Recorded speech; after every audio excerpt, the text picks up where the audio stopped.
Okay, so today I'm going to make a round card. I'm going to use these 3 pattern papers.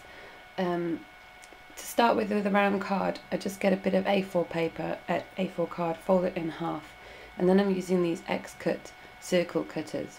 I find these quite difficult to use, and I much prefer my caloozle system. It's not quite big enough for the card I wanted to make. So I'm cutting round it, and you have to keep going over it because you're working through 2 thicknesses of cards. So yeah, you just keep going around until you can pull the edges off. And it's really awkward, but you just leave a little bit at the fold of the card so that the card will be openable at the top. You'll see what I mean just now. And then I'm just using the inside of the same size circle cutter to cut out this dotty paper just to make my background.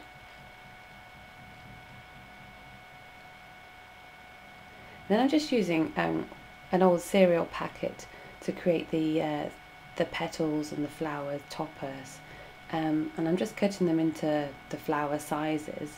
I'm just using these caloozle dies, so I'm just cutting a few squares out. I did loads of flowers for this. I don't know how many it was, but probably about, I don't know, 15 or something. So I cut out a strip of the pattern paper, and again cut out some more squares because I'm going to use the paper and the card as a sandwich, so that I can use the nice coloured pattern paper but have the strength of the card behind it. So I'm just lining all these up on my cuttlebug. I'm cutting a few flowers at a time because I'm using different patterns, putting the pattern paper down first, and then my little cereal packet chipboard. It's a cheap way of doing it. So run that through the cuttlebug.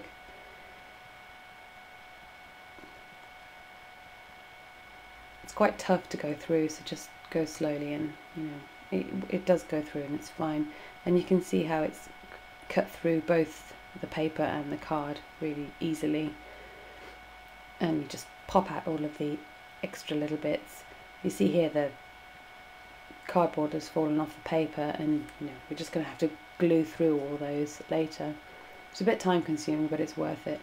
And I'm just using a different coloured bit of pattern paper here as well, and going through the same process, paper and the card.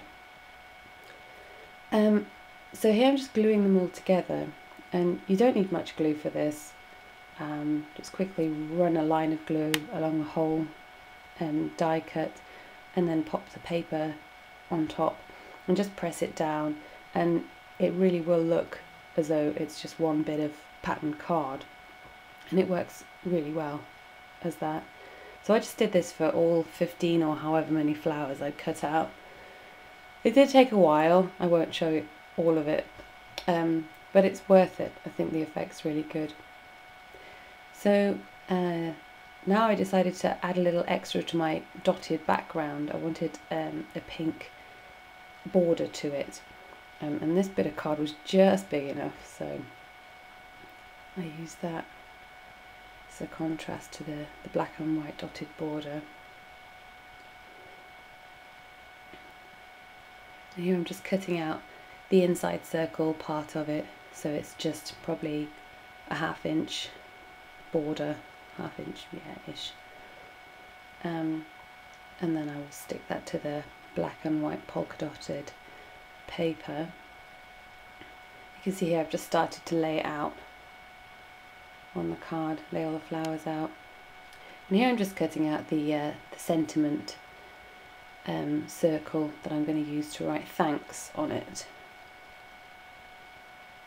It's just in a darker pink, just for a bit of more of a richer contrast, and that's vaguely what it's going to look like.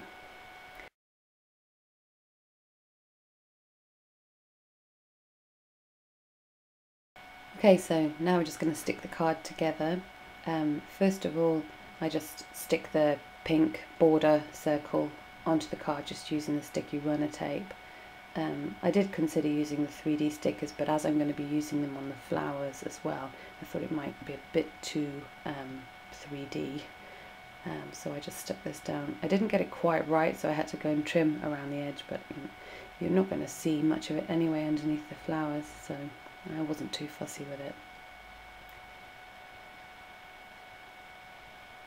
By the way, those Fiskars scissors are great. I'd recommend them to anybody.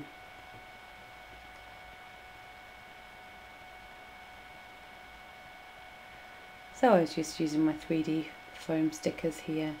I would put more than one in the middle if I was doing it again, because it takes quite a lot. It's quite a big surface to hold up, but yeah, so just pop it in the middle of the card.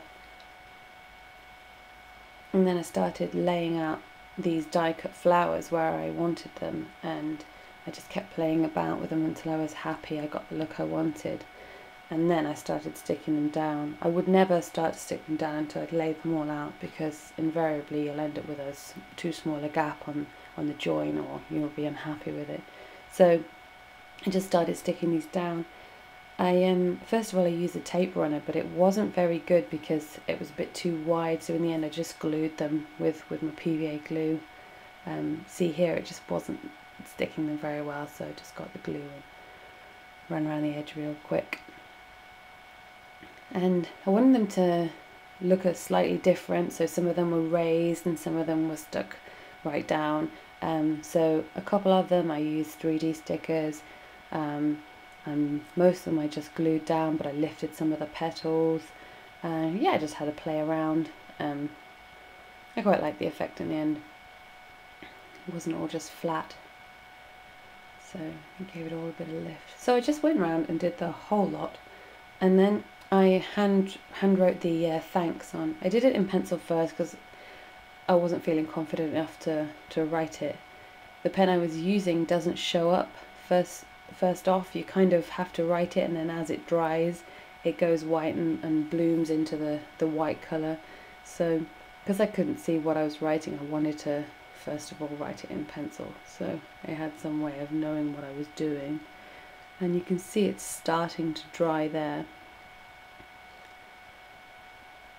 I also thought it needed a bit more grounding, so I put some dots all the way around the edge, which I just thought finished off that topper, sentiment topper, quite well. And then again, obviously, more 3D stickers. I get through so many of these, and stuck that just off centre on the card, just to finish it.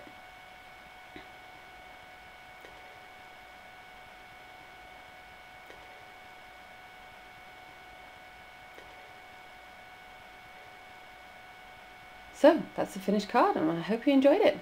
Thanks for watching.